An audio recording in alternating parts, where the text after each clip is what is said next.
Bonjour à tous et bienvenue dans cette nouvelle vidéo sur Q Sharp. Dans cette vidéo, on va voir comment installer Q Sharp en local.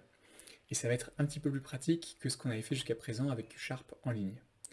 Donc je commence par écrire Quantum Development Kit dans un moteur de recherche. Je clique ici sur le deuxième lien pour l'avoir en anglais. Et comme la dernière fois, on va aller dans Develop with Familiar Tools. Donc je clique ici, et ce qu'on avait fait dans les deux dernières vidéos, c'est de regarder Q Sharp with Binder pour tout faire en ligne. Et cette fois-ci, on va regarder Q Sharp Applications. Alors, il faut commencer par télécharger et installer VS Code. Donc selon votre système d'exploitation, vous cliquez sur Windows, Linux ou macOS. Une fois que ça c'est fait, il faut installer le QDK, donc le Quantum Development Kit, pour VS Code. Donc là, on clique sur Install, ça va ouvrir VS Code et ça va ouvrir directement l'extension du Quantum Development Kit. Alors moi je l'ai déjà installé. Vous, il faut cliquer sur Install ici, c'est ça qu'on vous propose si vous ne l'avez pas déjà, alors que moi on me propose de la désinstaller. Une fois que ça c'est fait, on peut fermer cette fenêtre. Alors je vais agrandir un petit peu ma fenêtre VS Code, et on va suivre les instructions de la page, mais moi je vais le faire directement sans les regarder parce que je les ai déjà lues. Donc ce qu'on fait, c'est qu'on va dans View, on clique sur Command Palette, et là, on va écrire Q Sharp Create a New Project, comme on nous le propose. Donc, il suffit d'écrire le début. Là, je clique sur Create New Project. Et donc là, ça met un petit peu de temps parce que ce qui va se passer, c'est que VS Code, l'extension Quantum Development Kit de VS Code, va pour nous créer les fichiers dont on a besoin pour créer cette première application Q Sharp en local à partir de VS Code. Alors vu que là ça met un petit peu de temps, je vais le relancer. Voilà. Donc on va faire une application standalone. On voit que ce qu'on nous propose d'autre, ça serait pour cibler le hardware quantique d'Honeywell, pour cibler le hardware quantique d'IonQ, pour créer une bibliothèque ou un projet de test. Nous, c'est bien une application standalone qu'on fait. Donc il faut trouver un endroit où mettre ce dossier.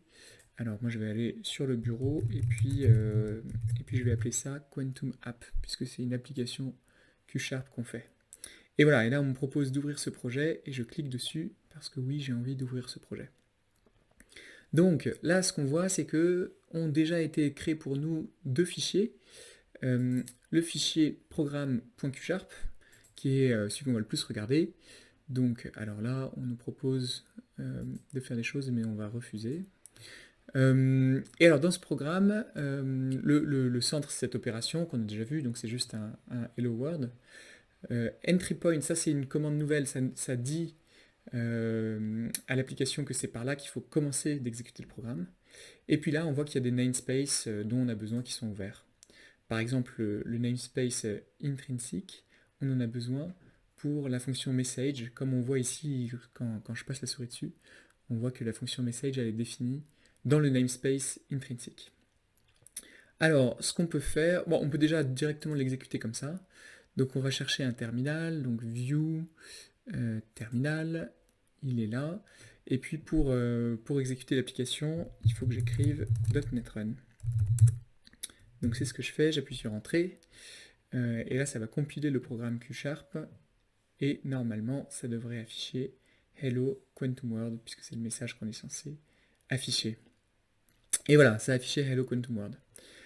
Alors ce qu'on peut faire maintenant, c'est changer un peu, écrire une nouvelle opération.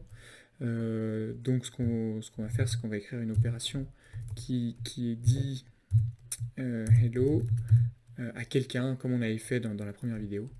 Donc là, on va mettre une première application générique qui prend en argument un nom et qui renvoie une chaîne de caractères. Pardon, un nom de type chaîne de caractères et qui ne va rien renvoyer, donc quelque chose de type unit.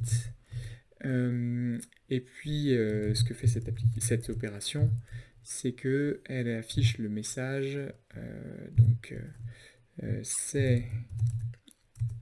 affiche le message hello et puis le nom en question. Et on va mettre un point d'exclamation à la fin. On ferme les guillemets et je mets des dollars aussi parce que Je mets le symbole $, parce qu'il y a une variable, la variable name qu'on passe, et on a envie que ça affiche la valeur de name et non pas la chaîne de caractères name. Alors là, il y a quelque chose qui ne va pas. Ah oui, c'est qu'on a deux opérations qui s'appellent sayHello. Donc ce qu'on va faire, c'est que la première, on va la spécifier. On va dire sayHello Vivien. Elle va pas prendre d'argument. C'est pour ça qu'il n'y a rien dans les parenthèses. Et ce qu'elle va faire, c'est qu'elle va directement appeler la deuxième opération, donc sayHello, en lui donnant comme argument, et bien justement Vivien. Voilà, alors là il n'y a plus rien qui est en rouge, donc ça devrait fonctionner. J'essaye avec .NET Run, et on va voir si ça fonctionne. Alors, très bien, Hello Vivien, donc ça fonctionne, on a bien l'opération sayHello Vivien qui est appelée l'opération sayHello générique. Et là je vois que j'ai une petite lampe qui me dit que je peux faire quelque chose pour améliorer mon code. Et cette chose, c'est d'ajouter de la documentation. Donc je clique dessus et je vois que automatiquement ça va me générer un certain nombre d'informations. Et là, je vais remplir le summary. Donc je vais dire en fait ce que fait cette opération.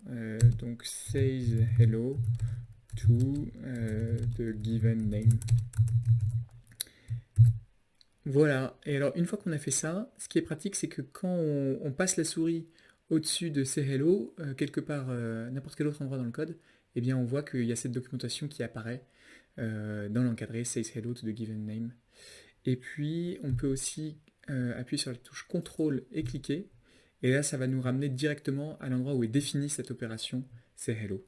Alors là, vu que c'est juste à côté, c'est pas extrêmement utile, mais si on imagine qu'on a un code qui est composé d'un très grand nombre de fichiers, eh bien c'est très pratique de pouvoir faire CTRL et cliquer sur le bon endroit.